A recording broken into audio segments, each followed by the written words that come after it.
La croyance collective dans le pouvoir de la conscience va modifier la réalité. Pour que toute innovation puisse survenir dans votre système actuel, les croyances et les idées doivent être modifiées ou reconsidérées d'un autre point de vue. Le changement idéologique, qui est maintenant fermement établi, est susceptible de produire un changement majeur des schèmes énergétiques qui ont maintenu votre système au même point pendant des millénaires. Ce changement de conscience sera tellement spectaculaire que les pensées modifieront les structures moléculaires et que le monde sera entièrement transformé en une sphère dimensionnelle supérieure. La plupart d'entre vous voient maintenant qu'un simple changement de croyance peut altérer leur perception et donc leur expérience. À mesure que vous l'effectuerez consciemment au niveau global, les croyances que vous prônerez collectivement auront le pouvoir de restaurer complètement l'humanité et son environnement. Le pouvoir de vos croyances collectives se libère et s'amplifie de sorte que les causes et les effets seront beaucoup mieux compris et donc plus facilement contrôlés.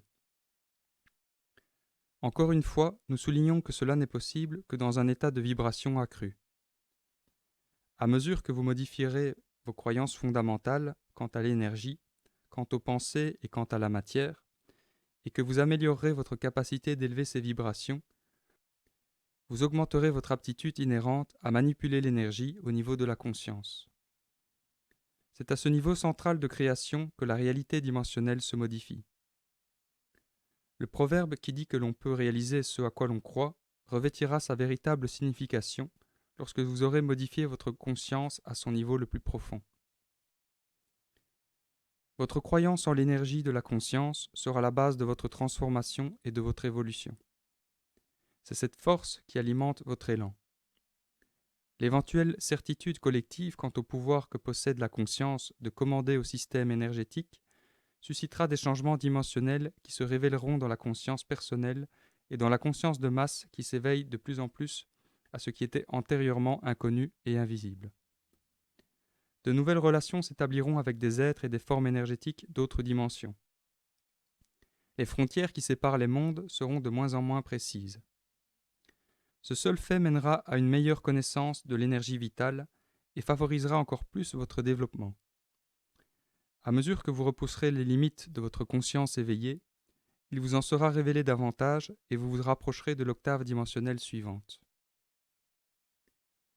La croyance et surtout la profonde compréhension que la conscience est à l'origine de toute création et de toute la matière telle que vous la percevez vont modifier tout votre monde.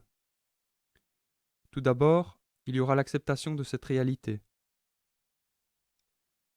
Ensuite, il y aura un mouvement vers l'utilisation de cette connaissance pour modifier l'existence. Tant que vous n'aurez pas atteint collectivement un niveau vibratoire pouvant modifier les structures atomiques, la réforme de la matière ne fera aucun progrès.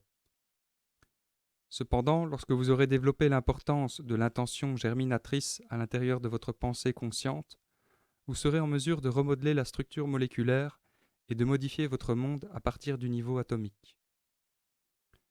Cela peut sembler farfelu, mais c'est une réalité plus proche que vous ne le pensez. Encore une fois, vous changez déjà votre monde aléatoirement au niveau de la conscience. Vous commencerez donc à le faire sciemment, ce qui permettra globalement des altérations universelles. Il s'agira simplement d'élever la vibration d'un nombre suffisant d'individus éveillés pour influencer par la focalisation un groupe plus grand. Par focalisation, un groupe d'âmes éveillées pourra modifier la matière. Les systèmes seront complètement réformés presque du jour au lendemain. Bien sûr, il aura fallu du temps, de votre point de vue, aux germes de pensée pour se développer et pour croître ensuite par la conscience du groupe focalisé. Une fois formée, la pensée focalisée se matérialisera rapidement. Heureusement, ce genre de manipulation ne peut avoir lieu avec des pensées d'une vibration inférieure ou destructrice. Elle ne peut avoir lieu si l'un des individus formant la chaîne a des intentions égoïstes. Il doit y avoir cohésion de la focalisation consciente pour que le lien de la création soit efficace au niveau moléculaire.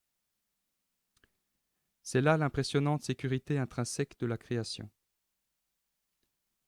Si le lien de l'unité est rompu, le résultat devient alors un méli-mélo inefficace de conscience non orientée.